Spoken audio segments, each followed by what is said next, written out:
The three pillars that we stand on at StarShine are, am I relevant?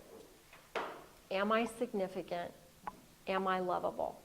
Because every day, all day long, all of us use that filter first. So when we get up in the morning, we say, I don't feel very relevant. I don't feel very significant. I don't feel like anybody loves me. You are probably going to be in a bad mood all day. And everybody that approaches you, you're going to think that they're there to make you feel bad. And so the first thing that we want to do with the children in StarShine schools is think about, do they feel lovable? Do they feel relevant? Do they feel significant? And feeling lovable is different than being loved, isn't it? So we all might feel like, well, I know my kids love me. But if we don't feel like we're lovable, we'll dispel it. So if somebody says, I love you so much, and you go, I couldn't believe that person told me they loved me because I am so unlovable.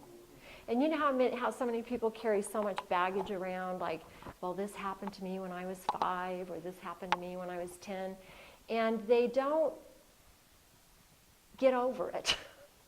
They don't get over it.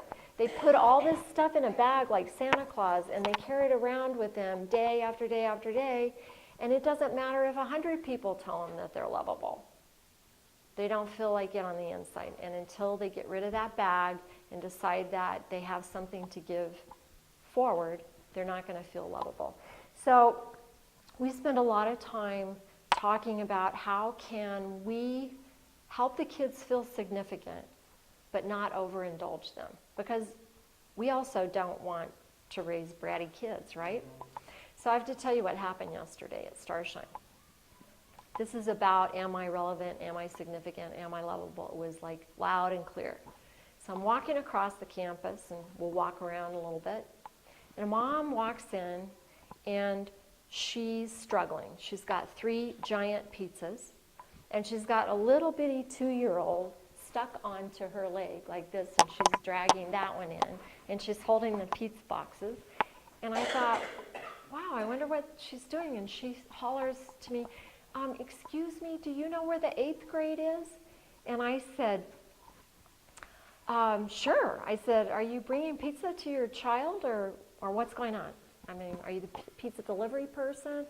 We've had kids call and order pizza before, so it has happened.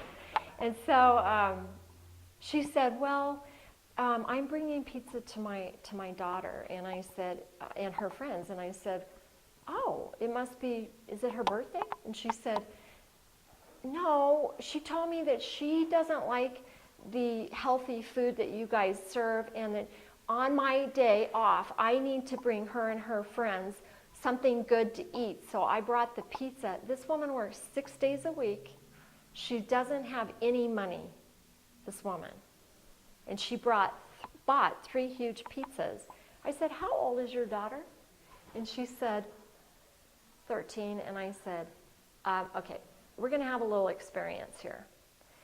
I know you think that this is good mothering, but what you just told your daughter is that you are a slave to her and to her friends, and you didn't tell her, gosh, if you don't like healthy food, maybe you should just go without food for a couple of days and see if you like that. Because here at StarShine, we really care about the quality of food that the kids get. And maybe it isn't pizza, but it's healthy. And so I said, when you give your daughter anything that she wants and she demands that you show up on your day off to take care of her food, whatever, it's telling her that she doesn't have to give anything to you. And the best, highest quality thing that we can teach a child is responsibility, right? And to overcome their own issues. So if we're always there fixing things for them, we're going to develop kids that have no self-worth. Because what develops self-worth is getting over problems. So if her daughter had to figure out how to like the food or not like the food without her mom's involvement, she would grow her self-worth.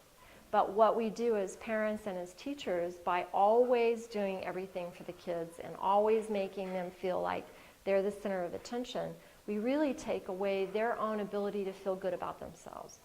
And so, am I relevant? Am I significant? Am I lovable? That mom didn't feel relevant, significant, or lovable.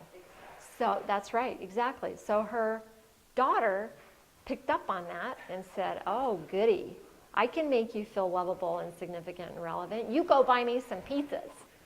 So it was very interesting for me to just stop and say, this is such a priority to get inside of ourselves, to look at the mirror in the morning and go, you are relevant, you are significant, you are lovable.